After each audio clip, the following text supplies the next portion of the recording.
Mark Hill didn't forget to lock the safe. He left it open on purpose. It wasn't a mistake. It was a test. For years, Mark had trusted no one, not his friends, not his family, not even the people who smiled in his face every day. Every time he trusted someone, they found a way to hurt him. Once, he was the man everyone respected in business. His name was in magazines. His photo was on the covers. He ran one of the biggest shipping companies in the country. People used to call him the man who could turn dust into gold. But that was before the betrayal. His own son, David, tried to have him declared mentally unfit just so he could take over the family trust. His daughter, Emma, the same little girl who used to hold his hand during thunderstorms, emptied his bank account and vanished without even saying goodbye. And his best friend, the man who had been his personal doctor for years, faked medical bills and stole from him until Mark found out. After all that, Mark changed. He stopped smiling. He stopped talking to people. At just 40 years old, he became a man who trusted silence more than any living soul. Silence never lied. Silence never stole. Silence never begged. He lived alone in his giant mansion on the edge of Charleston, South Carolina, a tall red brick house with shiny marble floors and iron gates. There were 26 rooms, 16 security cameras, and 3 panic alarms hidden inside the walls. But no one walked the halls except Mark. Locals told stories about him. They called him strange, dangerous, and paranoid. Nobody knew the truth. Nobody knew how much pain had turned him into this man. The only person he had ever truly loved was Mary, his wife. She was the one who made the cold house feel like home. She filled the air with the smell of cinnamon bread. She filled the halls with flowers and sunlight. But cancer stole her from him slowly, and with her, every last bit of warmth in his heart disappeared. Since then, his house became a tomb. He didn't repaint the walls. He didn't change her things. The only room he kept spotless was the library, Mary's favorite place, not because he used it, but because he couldn't let it lose the memory of her. Mark's days became a strict routine: coffee at 6 a.m., oatmeal at 6:30, a quick check of emails, then hours of silence. He watched the security cameras like a prisoner guarding his own home. Every delivery was inspected like it could be poisoned. Most days, he didn't speak to another human being at all. Housekeepers came and went, but none lasted long. They either quit within a week or were fired for breaking his rules. But one morning, Mark realized something he couldn't ignore. His health was slipping. His body felt weaker. His hands sometimes shook. He needed help, at least around the house. So he called a staffing agency in Richmond. His list of requirements was strict: no criminal record, no social media, no small talk, no curiosity, no questions. He threw away the first 2 instantly, but the third made him pause. Her name was Anna. She was 27 years old, quiet, disciplined. A note in her file said she worked with purpose, not for profit. Mark almost laughed when he read that. He had heard phrases like that before. They were usually lies, but for some reason he didn't throw her profile away. On Tuesday morning, he saw her arrive through the security cameras. A slim woman stepped off an old city bus and walked to his gate. No makeup, no jewelry, just calm eyes and a simple outfit. When he opened the door, she didn't force a smile. She didn't chatter nervously. She just bowed her head slightly and waited for permission to enter. Mark led her to the old sitting room. Before he could even begin, Anna asked a question he didn't expect. The library. Should I dust only the shelves or arrange the books by height too? He froze. Most housekeepers asked about days off or payment. Not one had ever asked something that careful, that respectful. Just dust, Mark said after a pause. Everything stays exactly as it is. Anna nodded, wrote it in a small notebook, and kept asking clear, professional questions. She never once asked about his past, his family, or his wealth. When she left, Mark found himself watching her silhouette on the camera as she walked down the path. For the first time in years, someone had entered his home without setting off his alarms, not the ones in the walls, but the ones in his heart. But trust? No. Mark Hill didn't trust anyone. And that's why the next morning, he stood in front of the heavy steel door in the east wing, the door to his private safe room. Inside were stacks of cash, gold, jewelry, and one slip of paper with the safe's code written on it. He left the safe slightly open. Temptation in its purest form. Then he walked back to his surveillance room, sat in his leather chair, and watched the screens. It was time to see who Anna really was. The clock on the wall ticked quietly as Mark Hill leaned back in his leather chair, his eyes fixed on the security monitors. Every camera was working perfectly. Every angle of the mansion was covered. And in the east wing, the heavy steel safe door stood slightly open, just enough to tempt anyone who walked by. At exactly 8 a.m., the front gate opened. Anna arrived. Mark watched as she stepped off the old city bus again. She carried the same small handbag she'd brought yesterday. No extra luggage, no curious glances at the mansion's size.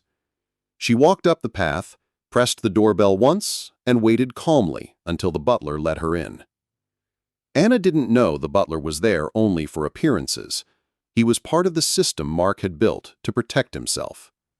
From the monitors, Mark followed her every step. She went straight to the main hall, put on her cleaning gloves, and began working without delay. She dusted the shelves in the sitting room, arranged the pillows, and moved on to the dining room. Every movement was precise. She worked in silence, only pausing to jot down quick notes in her little notebook. For over an hour, she never once looked toward the east wing. Mark's eyes narrowed. Patience, he told himself. Everyone gets curious eventually. At exactly 9:17 a.m., it happened. Anna finished dusting the hallway by the grand staircase and slowly made her way toward the east wing. Mark leaned forward in his chair, his heartbeat quickening. She walked down the long hallway, passing portraits, tall windows, and polished floors. Then she reached the open door. Her steps slowed. Her eyes landed on the safe, stacks of cash, gold coins, jewelry boxes, all sitting there as if forgotten. Anna froze. Her breathing changed. Mark could see it even from the camera. Her hands trembled slightly. Mark's jaw tightened. He had seen this look before. This was the moment when people made their choice. She stepped closer to the doorway. But instead of entering, Anna reached into her pocket and pulled out her phone. Mark zoomed in on her face. She dialed a number. Her lips moved slowly, and he could read what she was saying. "I think the safe is open. Should I lock it or wait for instructions?" She was talking to his secretary. Mark's eyes narrowed again, but this time not in suspicion, this time in surprise. Most people would have at least touched the money, looked inside, tested the weight of the gold in their hands. Anna didn't move an inch inside the room. Mark leaned back slowly. Interesting. But the test wasn't over. Just minutes later, Anna's phone rang again. She answered, and her expression changed instantly. Mark switched to a closer camera feed. It was her mother on the line. Mark couldn't hear the words, but he could see the pain on Anna's face. Her lips trembled. Her eyes filled with tears. Mark zoomed in and read her lips again. "The store? What happened?" He watched as she listened silently. Her mother explained that their family grocery store, her family's only source of income, was going to be shut down unless they paid $38,000 by the end of the week. Anna wiped at her eyes. Her voice cracked as she promised her mother she'd find a way. When the call ended, she just stood there. The open safe was only a few feet away. Mark felt his chest tighten. Now the real test begins. Anna stared at the stacks of cash. One step forward, one handful of bills, and her family's future could be saved. No one would notice a few missing bundles. Mark was a billionaire. She was just a housekeeper. Her breathing grew heavy. Mark's pulse raced as he watched. Would she do it? Anna's hand twitched slightly. She closed her eyes, took a shaky breath, then slowly stepped forward. Mark's heart dropped until he saw what she did next. She didn't take the money. Instead, she picked up the slip of paper with the safe's code, typed in a random sequence, and locked the safe shut. The heavy door clicked closed. Then she folded the code slip, tucked it deep into her pocket, and collapsed into a nearby chair. Her shoulders shook as silent tears streamed down her face, not because she regretted her decision, but because it had taken everything in her to make it. Mark sat frozen in his chair. For years he had watched people fail his tests. He had seen greed take over even the most convincing smiles. But Anna? She didn't just pass the test. She locked temptation away and guarded it. For the next 2 hours, she never left that hallway. She sat there, facing the locked safe, like a guard protecting something that wasn't hers. Mark couldn't look away from the screen. For the first time in over a decade, something stirred in his chest. It wasn't just surprise. It wasn't just gratitude. It was trust. When the clock struck 6 p.m., Mark finally left the surveillance room. For the first time in years, his footsteps felt lighter as he walked down the stairs toward the east wing.